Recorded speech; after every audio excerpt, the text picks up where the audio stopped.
Pernah nggak sih Anda mendapati diri Anda kembali ke kebiasaan lama?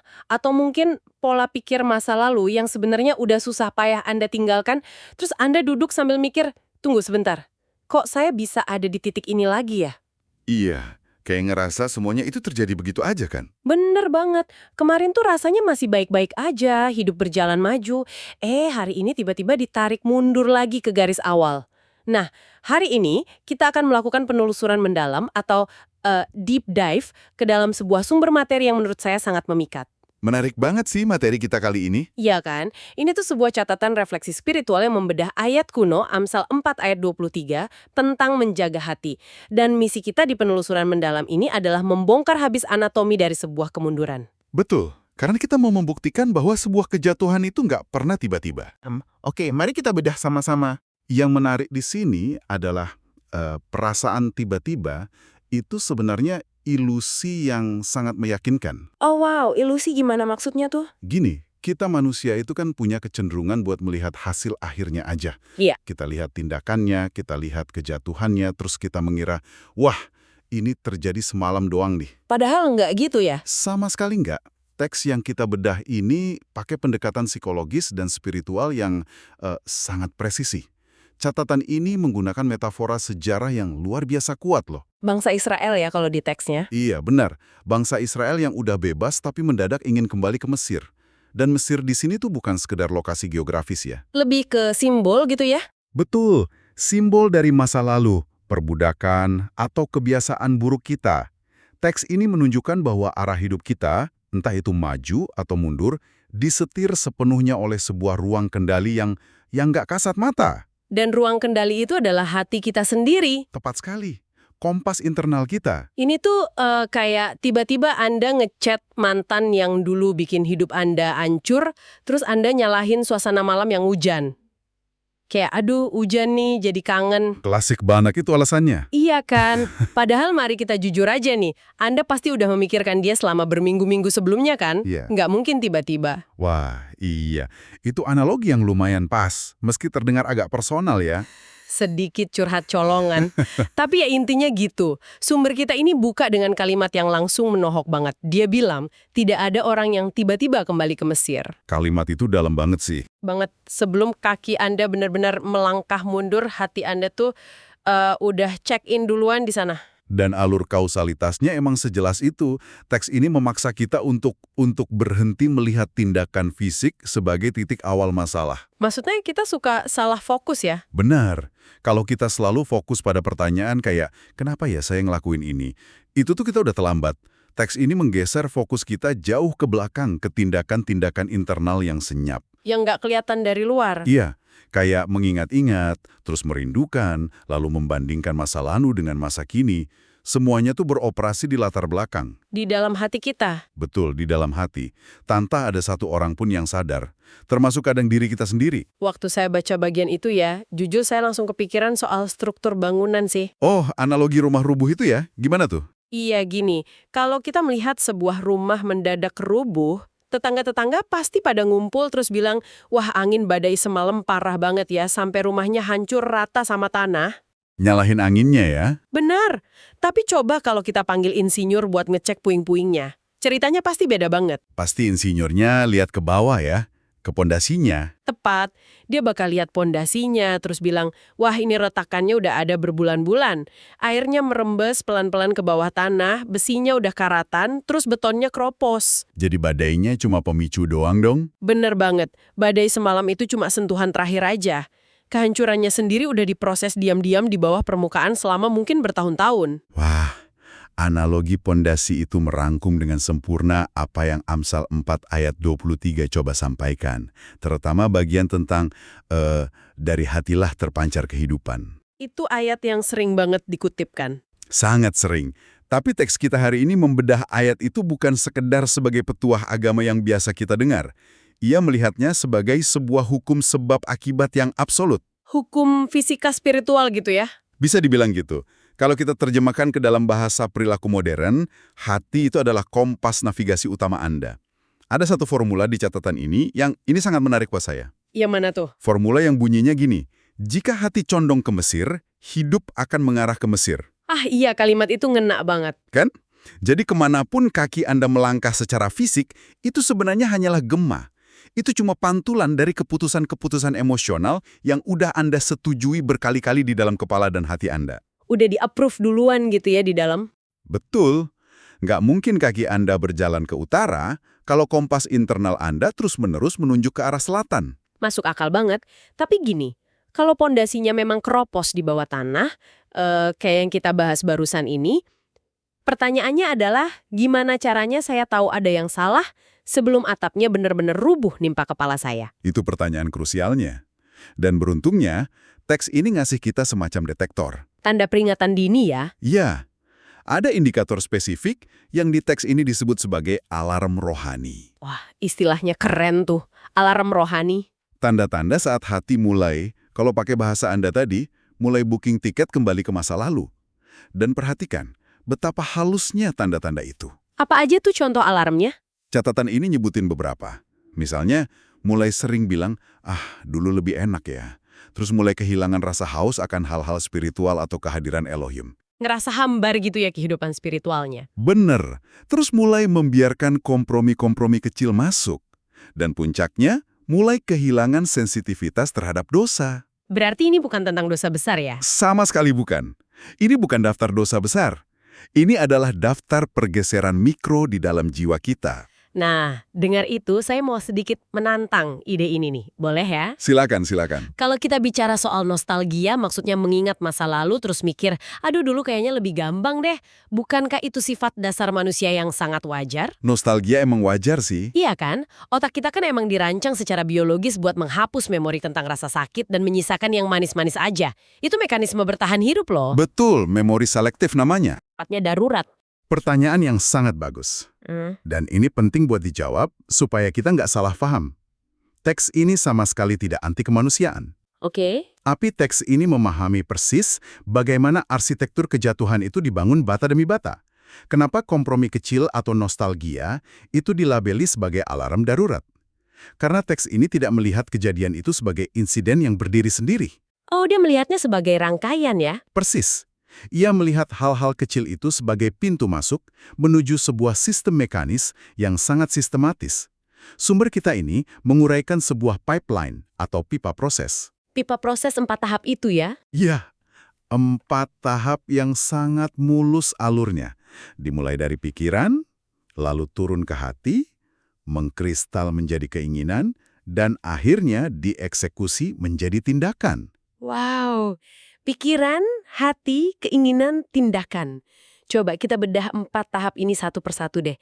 Karena menurut saya ini inti dari kenapa kita sering kecolongan. Boleh, kita mulai dari tahap pertama. Tahap pertama itu pikiran. Iya, di tahap pikiran ini bentuknya memang cuma sekedar nostalgia, kayak yang Anda bilang tadi. Nggak kelihatan bahaya. Cuma lintasan ide aja kan? Betul. Pikiran yang lewat seperti, dulu waktu saya belum punya tanggung jawab moral seketat ini, hidup lebih bebas ya. Atau kalau pakai contoh Anda soal mantan tadi? Wah, dibawa lagi nih mantannya. Gimana tuh? Ya kepikirannya cuma kayak, kira-kira dia lagi apa ya sekarang? Itu cuma pikiran. Nggak dosa dong mikir gitu doang. Secara teknis belum. Tapi, kalau pikiran ini dibiarkan numpuk dan nggak diusir, ia akan merembas turun ke tahap kedua, yaitu hati. Dan di tahap hati inilah masalah sesungguhnya dimulai kan? Karena di teks tadi disebutkan indikator utamanya adalah kehilangan rasa haus akan Elohim. Persis. Saat memori manis tentang Mesir atau masa lalu itu masuk ke hati, ia mulai memakan tempat. Kapasitas hati kita terbatas ya? Sangat terbatas. Kalau Anda mulai menikmati bayangan masa lalu yang toksik itu, ketertarikan Anda pada hal-hal yang benar, pada spiritualitas Anda otomatis akan terasa hambar. Karena udah kepenuhan sama fantasi yang lain itu ya? Bener, rasa haus itu hilang bukan karena Anda tiba-tiba benci agama atau moralitas, tapi karena hati Anda sedang dikenyangkan oleh fantasi masa lalu. Anda jadi nggak lagi menikmati rutinitas positif Anda. Semuanya tuh mendadak terasa kayak beban. Wah, masuk akal banget. Jadi saat rasa haus itu udah hilang, pertahanan kita melemah dan kita masuk ke tahap ketiga. Keinginan. Iya, dan ini bahaya. Ini bukan lagi sekedar kangen kan, tapi mulai aktif mencari cara. Betul sekali. Di tahap keinginan ini, fantasi yang tadi itu udah bermutasi menjadi niat. Udah ada agendanya berarti. Iya, kalau di tahap pikiran Anda cuma mengenang, Di tahap keinginan ini, otak Anda mulai menyusun strategi logistik. Strategi logistik gimana maksudnya? Ya kayak mulai mikir, gimana kalau saya coba sekali aja? Atau, toh cuma ngintip sedikit nggak akan ada yang tahu kok.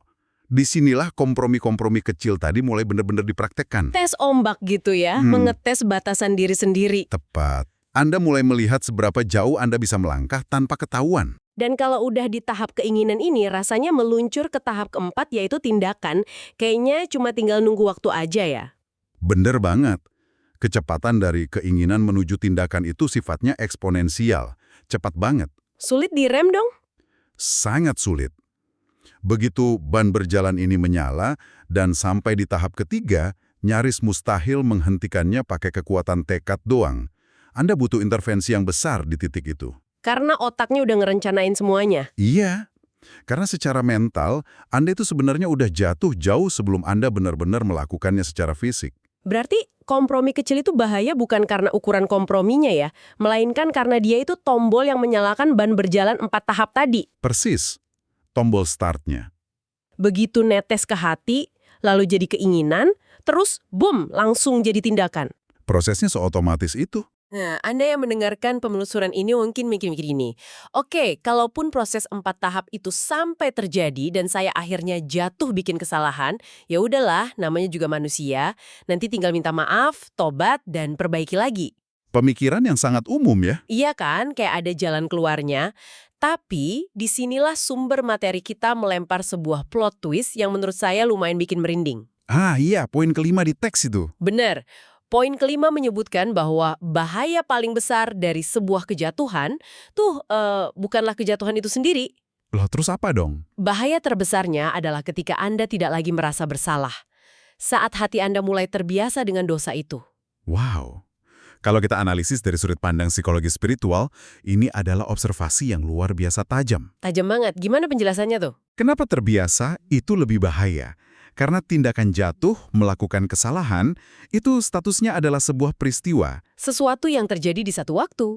Betul, sebuah peristiwa itu punya awal dan punya akhir. Bisa dipotong, bisa dievaluasi, bisa dihentikan. Jelas batasnya ya. Iya, tetapi kondisi tidak lagi merasa bersalah, itu bukan sebuah peristiwa. Itu adalah sebuah adaptasi internal. Adaptasi sistemnya ya yang berubah. Persis, sistem navigasi atau kompas internal Anda tadi, itu telah diretas, dikalibrasi ulang untuk menerima kegelapan sebagai cahaya. Gila. Buat ngasih gambaran visual ke pendengar soal betapa berbahayanya adaptasi ini, saya teringat tentang kondisi medis yang namanya frostbite. Radang dingin itu ya? Bener radang dingin. Coba bayangkan Anda tersesat di gunung bersalju tanpa jaket tebal. Anginnya kencang, badai salju. Di awal-awal, suhu beku itu kerasa menyiksa banget kan? Pasti sakit banget itu. Sangat. Tubuh Anda menggigil parah, kulit rasanya kayak ditusuk ribuan jarum, dan sakitnya luar biasa. Tapi tahukah Anda, rasa sakit itu sebenarnya adalah teman baik Anda. Karena itu alarm peringatan ya? Tepat, itu adalah alarm dari otak yang teriak-teriak, cari tempat hangat sekarang, atau kita mati. Nah, bagian yang paling mematikan dari frostbite justru bukan saat Anda kesakitan teriak-teriak itu. Melainkan saat rasa sakit itu tiba-tiba hilang. Nah iya, ada satu fase paradoks di mana korban hipotermia ekstrim dan frostbite justru berhenti merasa kedinginan. Sarafnya udah mulai mati berarti? Benar, saraf mereka udah rusak, dan tiba-tiba mereka merasa tubuhnya sangat hangat, nyaman, bahkan sampai kepanasan. Wah ini mengerikan sih. Emang ngeri. Seringkali tim SAR itu menemukan korban yang membeku di salju dalam keadaan baju mereka terbuka atau setengah telanjang. Karena mereka merasa kepanasan tadi. Betul. Karena di momen-momen terakhirnya, sistem internal mereka ngasih sinyal palsu. Momen ketika Anda berhenti merasakan sakit akibat hawa dingin itu, itulah momen di mana Anda sebenarnya udah mati perlahan. Kehilangan rasa sakit adalah krisis utamanya. Metafora frostbite itu mengangkat esensi dari teks ini secara sempurna, benar-benar sempurna. Itulah yang terjadi ketika hati mulai terbiasa. Proses adaptasi yang mematikan itu ya. Iya, saat pertama kali Anda melakukan kompromi kecil, katakanlah berbohong untuk menutupi kesalahan, atau mengkonsumsi tontonan yang merusak nurani Anda pasti memberontak keras. Ada rasa bersalah yang mengganjal. Benar, ada rasa tidak nyaman yang kuat. Ada sakit spiritual, kayak ditusuk jarum es tadi. Tapi kalau kompromi itu diulang terus-menerus, karena Anda mengabaikan alarm di tahap awal tadi, Saraf spiritualnya mulai rusak. Contohnya kayak, nggak apa-apa lah, semua orang juga ngelakuin kok. nah itu. Atau narasi kayak, saya kan udah capek kerja keras seharian. Wajar dong rewarding diri sendiri pakai cara ini sekali-kali. Alasan klasik buat bikin hati tenang. Betul. Narasi-narasi semacam itu bekerja persis seperti obat bius yang mematikan saraf spiritual Anda. Hati mulai membangun kalus, menjadi tebal dan kebal, lalu mati rasa. Jadi frostbite spiritual dong ini. Persis. Pembenaran diri itu mengubah kompas internal Anda secara permanen. Anda merasa sedang berjalan di jalan yang benar, Anda merasa hangat dan nyaman. Sama persis kayak korban frostbite yang lepas jaket di tengah badai salju. Iya, padahal realitasnya Anda sedang berjalan cepat menuju kehancuran yang mutlak. Terputusnya Anda dari realitas spiritual Anda sendiri inilah yang disebut teks sebagai bahaya terbesar. Gila, merinding saya ngebayanginnya. Bener-bener nggak ada yang lebih menakutkan daripada merasa baik-baik aja saat kita sebenarnya sedang tenggelam. Karena kita kehilangan sinyal bahayanya. Betul. Nah, setelah kita disadarkan tentang betapa mematikannya efek mati rasa ini, rasanya nggak afdol kalau kita nggak bahas solusinya di penelusuran mendalam ini. Tentu, kita butuh jalan keluarnya. Teks ini tentu saja tidak membiarkan kita ketakutan tanpa arah. Ia bergeser ke strategi pertahanan dengan sebuah instruksi yang sangat tegas. Instruksi ini diambil dari ayat utamanya tadi. Jagalah hatimu dengan segala kewaspadaan. Benar banget. Dan strateginya itu lumayan komprehensif. Meliputi mengisi diri dengan firman, menjaga pergaulan, memfilter dengan sangat ketat apa yang dilihat dan didengar, dan terus menjaga kedekatan dengan Elohim. Kata kunci yang harus digarisbawahi di sini adalah penambahan frasa, dengan segala kewaspadaan. Harus ditekankan ya, itu? Sangat. Teks ini nggak bilang, jaga hatimu kalau lagi ingat aja. Atau jaga hatimu sedikit-sedikit deh. Ia menuntut komitmen penuh dari kita. Totalitas ya? Iya. Kembali ke premis awal kita. Karena hati adalah sumber arah hidup. Dia adalah instrumen paling berharga yang Anda miliki. Kompas utama tadi kan? Betul. Kalau Anda tahu bahwa kompas di tangan Anda itu adalah satu-satunya benda yang bisa mencegah kapal Anda menabrak karang, Anda nggak akan menaruhnya sembarangan di dekat magnet kan? Wah ya, bisa rusak nanti arahnya. Pasti rusak. Makanya Anda akan menjaganya dengan segala cara. Saya setuju banget dengan prinsipnya. Tapi mari kita tarik ini ke realitas kehidupan modern kita sehari-hari deh. Boleh? Gimana tuh aplikasinya? Gini, Anda yang mendengarkan pasti tahu betapa mustahilnya memfilter semuanya. Maksudnya, kita hidup di era algoritma media sosial yang ngebombardir kita setiap detik. Banjir informasi ya? Benar, kalau kita harus menyaring setiap tontonan, setiap obrolan dengan teman kantor, setiap postingan yang lewat di timeline, jujur aja itu terdengar sangat melelahkan. Kayak kerja penuh waktu ya? Iya, rasanya kayak kita disuruh hidup di dalam goa gitu loh. Pertanyaannya, gimana caranya kita melihat instruksi penjagaan super ketat ini bukan sebagai aturan agama yang mengekang kebebasan kita, melainkan sebagai sebuah protokol keamanan yang esensial? Itu poin yang sangat valid. Dan cara terbaik untuk membingkai ulang hal itu adalah dengan melihat bagian kalimat profetik di dalam materi ini. Kalimat profetik, apa bunyinya? Ada satu kalimat yang berdiri tegak di sana. Bunyinya, yang menentukan arah hidupmu bukan kakimu, tetapi hatimu. Bukan kaki tapi hati. Betul. Kalau kita menganggap filter pergaulan dan tontonan sebagai pengekangan, itu karena kita masih berpikir bahwa kita punya kendali penuh atas diri kita, terlepas dari apa yang kita konsumsi. Kita merasa terlalu pede ya? Sangat overconfident. Kita merasa, saya cuma nonton ini doang kok, hiburan aja, nggak akan ngaruh ke prinsip saya. Teks ini dengan tegas mematahkan arogansi itu. Oh, saya paham arahnya. Jadi sebenarnya kita ini nggak sekuat yang kita pikirkan ya? Jauh dari itu. Teks ini mengingatkan bahwa apa yang masuk ke mata dan telinga kita, secara harfiah, mencetak bentuk hati kita. Ia membentuk kompas kita. Makanan jiwa gitu ya? Iya, kalau kita pakai analogi penerbangan modern deh. Bagi seorang pilot pesawat tempur, instrumen radar, filter layar, dan batas-batas navigasi itu bukan alat untuk mengekang kebebasan terbangnya. Justru sebaliknya kan? Justru sebaliknya, Alat-alat itulah yang menyelamatkannya dari menabrak gunung saat ia terbang menembus kabut tebal di malam hari. Di era informasi ini, tanpa filter yang ketat, sumber kita ngasih peringatan yang tajam banget. Peringatan apa itu? Anda akan kembali tanpa sadar. Kembali tanpa sadar. Wow, itu frasa yang powerful banget menurut saya. Dalam banget maknanya. Jadi, kalau kita nggak sengaja dan aktif merawat kompas internal kita, maka algoritma media sosial, tekanan lingkungan, dan tren pergaulanlah yang akan mengambil alih kemudi itu secara otomatis. Mereka yang akan nyetir hidup Anda. Benar. Kita memang nggak hidup di goa, tapi kita pakai cyber security atau sistem keamanan untuk jiwa kita, supaya kompas kita nggak dibajak orang lain. Benar sekali, karena pipa proses yang 4 tahap tadi itu nggak pernah mati, dia nyala terus. Pikiran, hati, keinginan, tindakan. Ingat kan, apa yang Anda tonton, apa yang Anda scroll dan Anda dengarkan hari ini, itu adalah bahan mentah yang langsung masuk ke tahap pertama, yaitu pikiran. Langsung disuplai ya. Betul. Besok, ia turun, merembes ke hati. Lusa, ia jadi keinginan. Jika Anda tidak mengawasi supply chain atau rantai pasok informasi ke otak Anda secara aktif sedang merakit komponen-komponen kejatuhan Anda sendiri di masa depan. Gila, ini bener-bener ngebongkar cara pandang kita soal kompromi kecil. Semuanya terhubung ya. Sangat terhubung. Nah, di bagian akhir dari teks sumber kita ini, ada sebuah pergeseran nada yang menarik. Dari yang tadinya sangat analitis dan ngasih instruksi tajam, berubah menjadi sangat reflektif. Bagian self-audit itu ya. Iya, penulisnya mengajak kita melakukan semacam audit internal hari ini juga.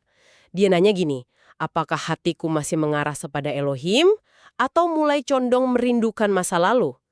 Terus, apa sih yang sebenarnya lagi menarik-narik hatiku sekarang? Audit internal ini sangat krusial loh, untuk mencegah frostbite spiritual yang kita bahas tadi. Buat ngecek alarmnya nyala atau enggak? Betul.